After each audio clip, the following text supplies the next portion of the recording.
Trade deadline week is here, and the Phoenix Suns look ready to make at least one move. We'll talk about that and a blowout win over the Washington Wizards on today's Locked On Suns. You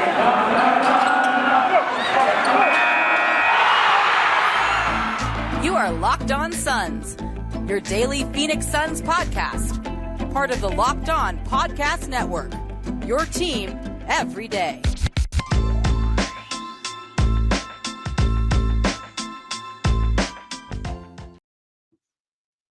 We are back. This is Locked On Phoenix Suns. We are part of the Locked On Podcast Network, and I'm your host, Brendon Kleen, a contributor at Suns.com, as well as Dime Magazine, and a credentialed media member covering the Suns the past 5 seasons.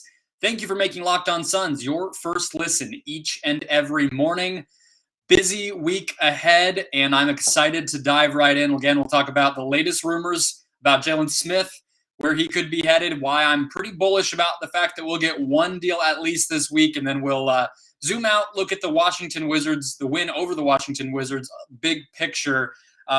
Thank you for listening wherever you do, YouTube, Spotify. We are basically 100 listeners away from that 1,000 subscriber mark on YouTube. Kelly Oubre, I've been showing you his little bobbling head for months now. He could be yours if you subscribe now and help us get to 1,000, and tell your friends, family to do the same.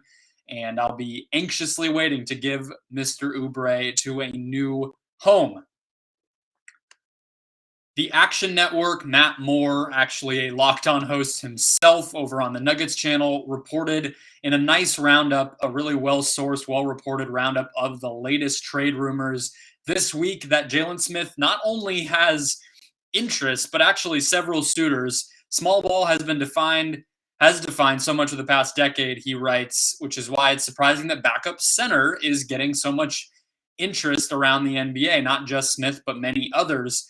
And you have Matt listing the teams who have been interested in Smith. The Suns already got their backup center rotation out of the way, and now they're ready to help another team out. Nuggets, Pistons, Wizards, Spurs, Raptors have all offered packages for Smith, according to Matt.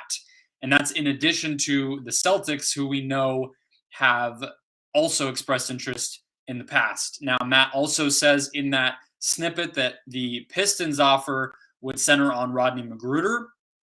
So guess we can address him quickly. I don't want to necessarily spend too much time there because that's just one possible option. But he has actually played pretty well this season. You'll remember him from Miami back in the beginning of his career, but he's already 30. He broke into the league out of the G League back in 2016, so he is already 30 years old. He has not played a ton for the Pistons this season, but he is shooting 41% from deep, so a pretty solid mark there. And he's taken almost 60 of them, so it's not like it's 4 of 9 or something like that. I think he fits loosely the type of player the Suns need, which is a 3-and-D long type of wing.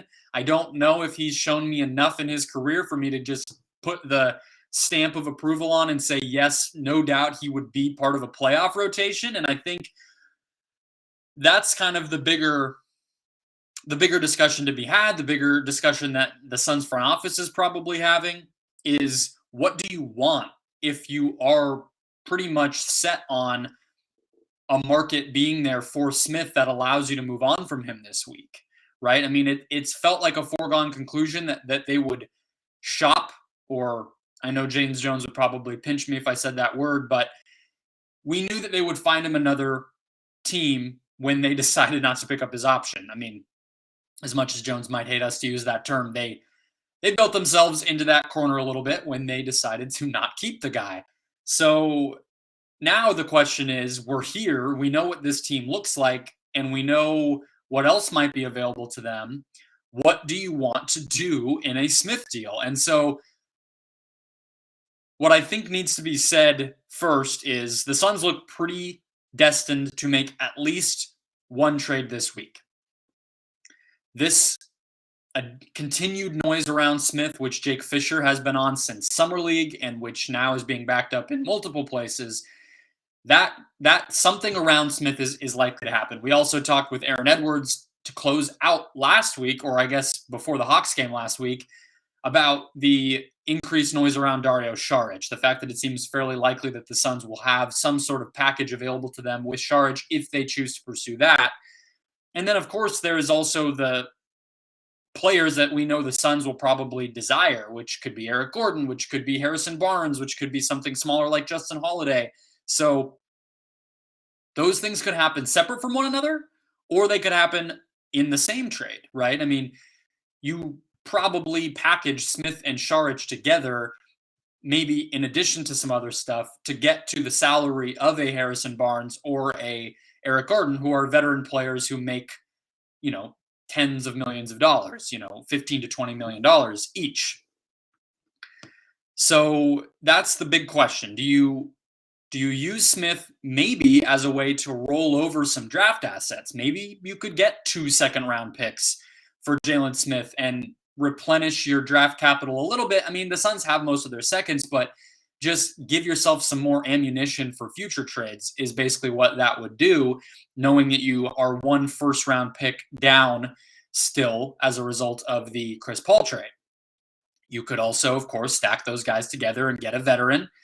Or you could do something like this Magruder situation, which would be, I would think, probably at least a second-round pick in addition to a player like that, especially if the Suns have an actual market. And that's really one of the bigger things, too, is it looks like they actually have enough teams interested that they do have all of these options at their disposal. I'm not speaking in hypotheticals right now. I'm actually, it feels like all of these could be available to them. So that Magruder piece, that Magruder kind of pathway would be the final potential there would be basically somebody who makes the same amount of money, $3-4 million. So not a minimum player, but a level just above that, but more of a veteran who you feel could play for you, right? Whereas right now, it, for better or worse, seems pretty obvious that Jalen Smith is not really going to do that. So I would probably lean toward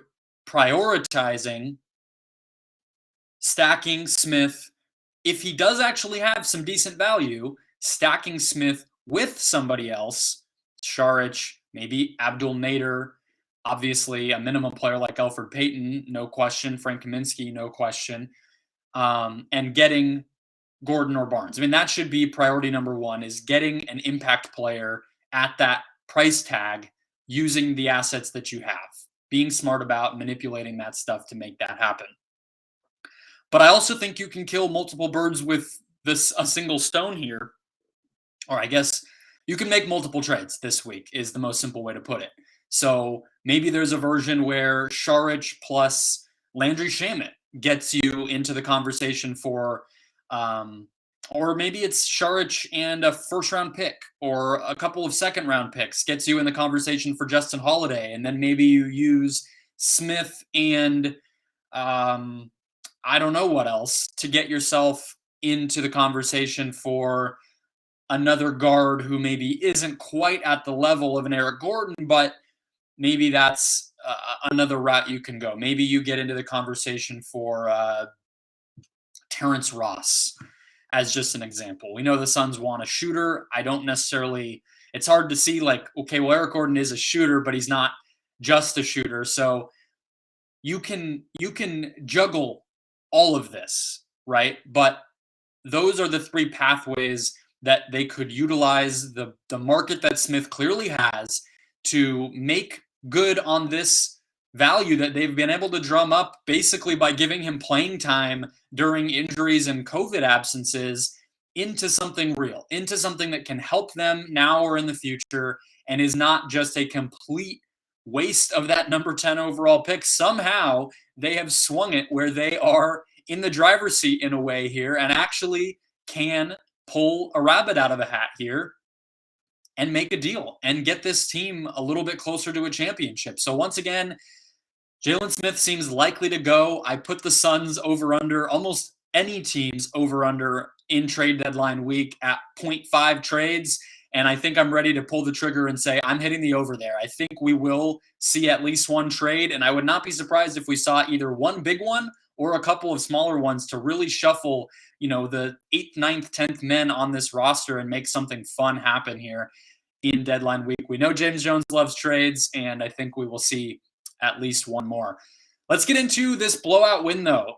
Didn't end up looking like as big of a blowout as it was, but 95-80, the Suns came in mad into Washington, D.C., put the clamps down, almost threatened to break the Wizards' record of fewest points scored in franchise history. The bench came in, made it a little bit closer, but we'll talk about what getting mad looks like, what this on-off switch is starting to look like for the Suns. First, though, guys, this time of year, a lot of us are tearing up our New Year's resolutions. I am in the middle of trying to find a new home, so screw any New Year's resolutions. It can be difficult to just keep that focus. But again, Built Bar comes in clutch. I have not had to worry whatsoever about eating right because I have my supply of Built Bars anytime I'm hungry, anytime I'm working out, anytime that I feel even a little bit of an urge to get something sweet. Built Bar can satisfy that as well. They have these puffs, Built Bar puffs, that are the first ever protein-infused marshmallow, meaning they're fluffy, they're marshmallowy, and they're not just a protein bar. They are more like a treat. Again, covered in 100% chocolate, just like every Built Bar is. Yummy cinnamon churro, coconut marshmallow, banana cream pie, tons of new flavors on top of the delicious ones you've already tried from the OG Built Bar. Again, low calorie, high protein, exactly what you need. It's just marshmallowy. It's just another version, another example of them making these things delicious and easy to love. So go to built.com, check out the puffs, check out the classic, and use the promo code LOCK15 no matter what you buy to get 15% off your next order. That's promo code LOCK15 for 15% off at built.com.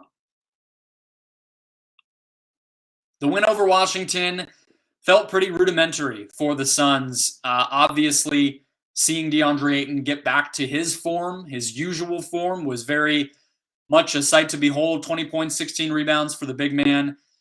And other than that, felt pretty usual. But Eddie Johnson on the broadcast actually made a point that I guess I hadn't been able to put into words quite as concisely as he did, but it really got me thinking, which was that the Wizards were basically bearing the brunt of the Suns having just lost, right? They lost to Atlanta to start a big road trip, a pretty important measuring stick road trip.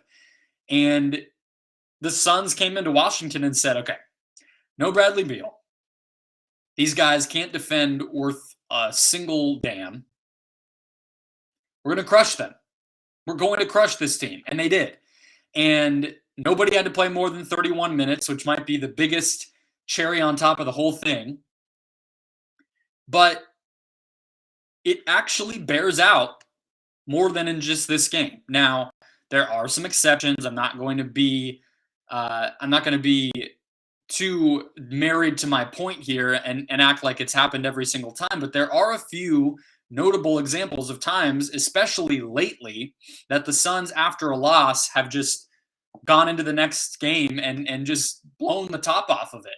So the first time I think you can really say this is end of December into the new year. Everybody will remember, of course, that the Suns lost the last time that they dropped consecutive games was Christmas and then the 27th to the other top two teams in the Western Conference, the Warriors and the Grizzlies. Then on the 29th of December, they host the Oklahoma City Thunder. Not a great team, not a team that is really prioritizing winning. So the Suns said, they're licking their chops. They won by 18 points in that game and responded to the disappointment of losing not only one game, but two pretty close, hard-fought games. Then actually go on a road trip, play in Boston, which you'll remember as, I believe, this road trip it's when Bismack Biyombo joins the team, but the Celtics game, he's not there yet. Jalen Smith has to play a ton. He looks somewhat solid, but the Suns lose that game. An early tip in Boston, a weird one, by 15. Not particularly close. Josh Richardson, Marcus Smart go off. You remember it. But what happens next is the Charlotte Hornets the Suns come into Charlotte, and Biyombo joins the team. He plays incredibly, and the Suns win by 34 points. They said, absolutely not. We have lost 3 of 4. You include that Thunder blowout, but it still does not feel good to us right now. We are not heading into 2022 with a losing energy by any means. Here is a complete destruction of the Charlotte Hornets. Did not quite happen the next time they lost. You'll remember, obviously, they lost to the Heat right before this win streak.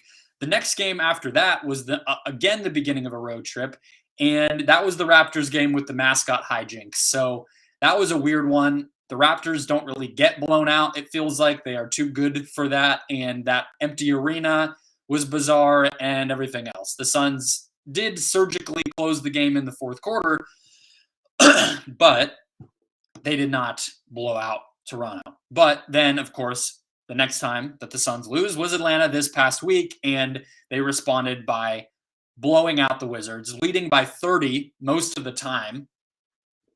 Every facet of the game, you go through basically every player in the rotation, aside from, unfortunately, Jalen Smith, but Cam Johnson, JaVale McGee, all of the starters are all double digits in the plus minus on the positive side. Then some stuff got wonky in the fourth quarter because the Wizards bench came in and made things happen and cut the lead and whatnot. Montrezl Harrell went on a rant post-game about energy. So if you had that on your bingo card of the guy who teammates don't always seem to love and who has never been effective in the playoffs, yelling at his team about playing hard, you can go ahead and cash in on that bingo. The point here, though, is obviously the Ayton thing is nice, but the Suns reminded us again in this game that when they want to put the clamps down, they absolutely can do that. And no one really can do much about it, is the point at the end of the day. So let's talk about what it means in context of the rest of the league. The fact that the Suns have this on-off switch, the fact that they respond so well now and kind of have that in them, which I don't think is something they had last season, and what it tells us about kind of the mindset that the team might have heading into the postseason, and especially when it comes to playoff matchups and the like. We'll dive right into that, guys. BetOnline has you covered this season with more props, odds, and lines than ever before as football continues its march through the playoffs right to the big game this week. BetOnline.net remains the best spot for all of your sports scores, podcasts, and news this season. And it's not just football. BetOnline has up-to-the-minute info on pro and college hoops, the NHL, boxing, UFC, as well as your favorite Vegas casino games. So don't wait to take advantage of all of the amazing offers newly available at BetOnline for the 2022 season. BetOnline, where the game starts. Closing things out here, talked about the on-off switch, talked about the response level that the Phoenix Suns have demonstrated this season, but it applies bigger picture as well. It matters to the grander scheme of things because I repeat myself here, but the Suns did not have that last season. I mean, I think back actually a lot to the episode I did with Gino Mizell right after the finals, where I was kind of scrambling because it felt so dark for Suns fans. And I was like, let's do an episode where we think back on the best moments of the season. And so the reason I bring that up now is when I went back and did that exercise, it was actually a reminder of how many teams or how many games actually that were proving moments for the Suns came late in the season. Like, actually, one of them was the Bucks game in February, I believe. You'll remember Jay Crowder pulling the chair out from underneath Giannis in the post to clinch that win. And that one was in February, which was, 2.5 months into the season. Then you had a few in April, which was beating, I think the schedule went Jazz, Clippers, Jazz right in a row. And the Suns won 2 of those and lost in overtime in one of them, if I'm remembering correctly. And again, 4 months into the season, we did not have this feeling watching this team that they could respond to a down moment and that they could do it to such an extent. And I think that is what I am starting to learn lately in this portion of the season, because I was just talking about that Toronto game in the last segment where I was like, okay, it doesn't quite fit the trend, but you know what actually really is the story of what happened after the Suns lost to the Heat is they won 11 in a row, right? And then this time they lose to Atlanta and they basically take a 30-point lead in the first 15 game minutes against their next opponent. So they have that in them. You might want to see the clutch stats again, so I can definitely bring those up. And in this case, Mikal Bridges, Chris Paul. So Chris Paul is at the top, 83 plus minus in the clutch, which is the last 5 minutes of a game, and the game scores within 5 points. Chris Paul plus 83, by far leading the league by more than 10 points. He is at number one. Mikal Bridges played a few less minutes, which feels kind of crazy, but 70 plus minus. Those two guys are the cream of the crop in the league. But, of course, numbers 3 and 4 are also Phoenix Suns players, Jay Crowder and Devin Booker. And then not too far down below that is DeAndre Ayton, basically rounding out the top 10, although Ayton is quite a bit behind the rest of the Suns because he missed some time, and no one center on this team has actually played enough to get into that top 5. But effectively, the 4 starters who have played most of the Suns games are the sole possessors of the top 4 spots in plus minus in the clutch. That's been the case all season. After beating Washington on Saturday, the Suns are now, I believe, 32-0 in games in which they lead after 3. So this response thing, this on-off switch thing, is just an addition to what the stats have basically been telling us all season. And maybe some of you are listening thinking, hey, when they went down 2-1 against the Lakers and then won the series in 6 games by winning 3 straight to close it out, maybe to you that was all you needed to know as far as a response goes. And I would not take any offense to that point in rebuttal to what I'm saying here. I hear you. But I think it's what all great teams need to have, like great teams. And I actually don't think that I would consider last year's team, like it's not going to be something that, aside from making the finals, I don't think we're going to hold last year's regular season up, especially after seeing how they've followed it up as one of like the all-time great Sun seasons, let alone NBA regular seasons. But this one, the one we're in the middle of, is absolutely going to be thought of that way, because look, there are just not a lot of teams who have won 66, 67 plus games in a regular season. It does not happen, guys. I mean, the Suns have never done it. I think 64, if I'm remembering off the top of my head well enough, is their franchise record. The Spurs in 16-17, the Warriors in 16-17, and then, of course, the Warriors in 15-16, who won 73, are, by my memory, some of the only groups that have ever done that. I think the Raptors, the Kawhi season, were somewhere in the mid-60s. They definitely broke 60. I'm pretty positive of that. It does not happen. Last year was weird. The bubble year was weird. So regular season records haven't necessarily been in place. Maybe you could say the Jazz last season or whatever might be in that threshold, but the Lakers, the bubble year, maybe could have done that too. But an all-time dominant team, which the Suns clearly are, or are on their way to being, with that level of late game execution and late game chemistry and the ability to outsmart and out-execute opponents when it matters, and the ability to win emotionally or rhythmically based on what's going on in the series or in the rhythm of a regular season, have the ability to just smack somebody when they get punched is, I mean, is there another check mark that exists for what you want to see out of a team that you feel like can win a title? I don't know. I don't know what it is. I guess I'm just trying to put into words and actually say it to you guys on air, something that I just been percolating in my mind for quite a while now, which is this team. I mean, it has to be the odds-on favorite to win the title. I mean, we'll see how like Clay is coming on. Steph maybe when Clay can take some pressure off of him, we'll finally see Steph get back to where we know him to usually be. We'll see what happens with the Simmons and Harden situation. We'll see what happens with Jamal Murray returning. Those are the only things, the only question marks left this season for me. But right now, nobody's even close to the Suns. The Warriors are in a fog a little bit with Draymond hurt and Clay coming back.